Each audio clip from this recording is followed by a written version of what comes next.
It has been 1 year since the Russian invasion of Ukraine, and things have not developed the way, for instance, Vladimir Putin and the Russian military might have hoped. It seemed plausible in the opening days of the war that they would have toppled the government and taken over basically the centers of power within the first week at the very least. That obviously did not happen, and the war has shifted in different places around Ukraine. Mostly seems to be focused in the eastern portion right now, although there are attacks that strike much deeper into Ukraine. And as a result of that, we do want to catch you up on what we believe to be the best data for loss of life thus far. So apparently up to about a week ago, the first year or so of the conflict, the UN Office of the High Commissioner for Human Rights recorded over 8,000 civilians killed and over 13,000 injured. That is their official log. No one obviously knows the actual number, and basically everyone disputes all of these numbers, believing them to be massive undercounts. In part because a lot of the civilian casualties are caused by explosive weapons with wide area effects, shelling from artillery, multiple launch rocket systems, missiles, and airstrikes.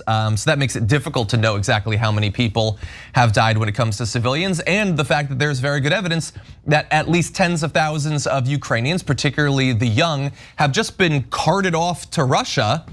Who knows exactly who is dead, who has been kidnapped, who perhaps fled to another area. It makes it difficult to know for sure.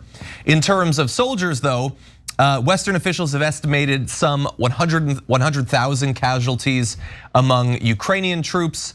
It's difficult to say, obviously we have better information about that. When it comes to Russia, we know that it's gotta be at least 40 to 60,000, some combination of armed forces, private military contractors, paramilitary forces, and potentially hundreds of thousands of other casualties, including those wounded in action. So we don't know exactly what the numbers are, but it's devastating on all sides. And I will remind you, as I always do, literally none of this needed to happen. There was no pressing need for Russia to choose to launch this invasion, but it has been convenient from the very beginning that for Vladimir Putin and his biggest backers, they're never at risk. 200,000 more Russians could die. It's no skin off their back. So that's convenient the way that works out. Yeah, I think we learned a couple things from this war and on this 1 year anniversary, but I'm not sure where it's going to end.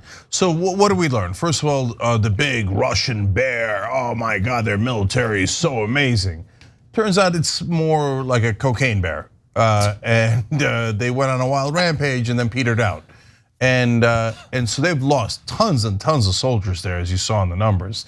And it turns out their military is totally incompetent. Is it because the Russian soldiers? No, they're like everyone else. It's the leadership. The leadership apparently was lying to Putin about how great his military was. They are unprepared. It's been a total disaster for them.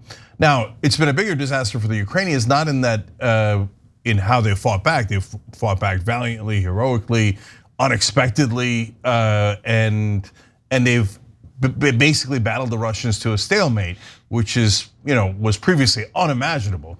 So a lot of people are going to take away that they did an amazing job here, including Zelensky.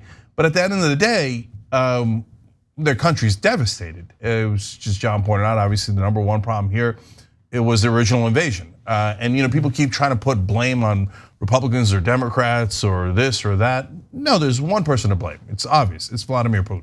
And saying anything else is counterfactual and ridiculous. But what we don't know is what's gonna happen from here. It looks like they're fighting back and forth, back and forth. I can't tell if in the 4 regions that Russia tried to annex, they have the upper hand or they're gonna lose those regions. It's super hard to tell with the information that we have. And most depressingly, given how much of a stalemate it's turned into, I see no end in sight at all. The closest comparison in my lifetime, albeit I was very young at the time, was Vietnam, where these kinds of war, like these slogs, they get bogged down in years of fighting. No one wins these wars. Neither side wins these wars. This feels and looks like World War I. This is trench warfare where the Russians are really just taking feet every day and trying to eke out some kind of winnable solution to what is a a resistance that's not going to let them just basically sweep and take the country. I mean, in other words, we have to find a peace for this, because that's the only way this is going to end, is basically with both sides agreeing on some kind of peace, because it's very clear that this could go on for a very, very long time and just decimate people and geography and territory and lives for years to come. I don't know if this Chinese peace plan or anyone who can broker some kind of peace here can make some sense of this, but we know by history that this is going nowhere now. It's just like you try to imagine what the best case scenarios are supposed to be. I mean, like best case scenario, obviously for Ukraine, you get them the hell out of the country, and then they can try to recover over the next 10, 20 plus years, trying to repair all of the infrastructure that's been devastated, try to reunite families, try to start some sort of legal process to get the many children that have been kidnapped and sent to Russia back. From the point of view of Russia, what's the best case scenario here?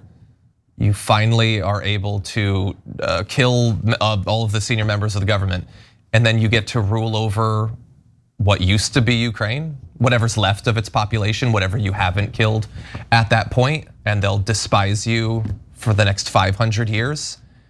What is the point of literally any of this? It's just maddening. Yeah. It's just maddening. Yeah.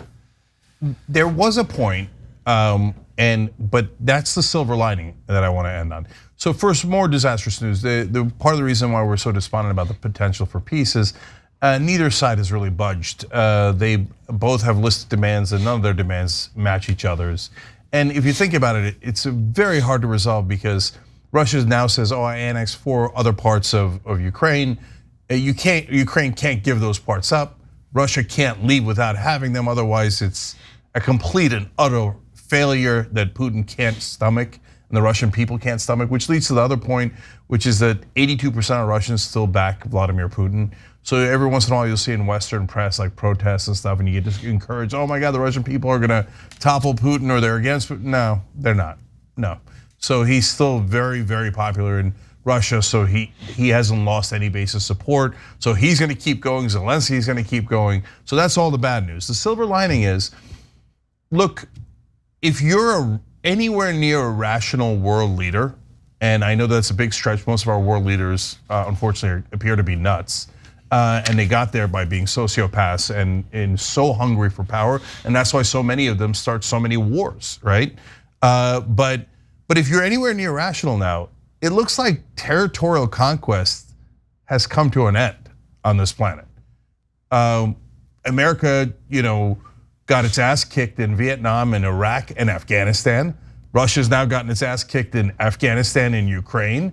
And these are the most powerful militaries known to mankind in the history of mankind, right? And they just cannot win a war. They can't do it. And so every time anybody tries to take any kind of land, they wind up in guerrilla warfare in a morass that destroys their military, their finances, and their people. So unless something dramatically changes, which of course can happen at any time, but overall the trajectory of history is showing trying to win land in the modern world is a fool's errand. And Vladimir Putin in this case is the fool, and he has now learned that lesson the hard way. I hope that other world leaders learn that lesson and don't go down this path, because it ends in certain disaster, not just for others, but for themselves as well. Thanks for watching The Young Turks, really appreciate it. Another way to show support is through YouTube memberships.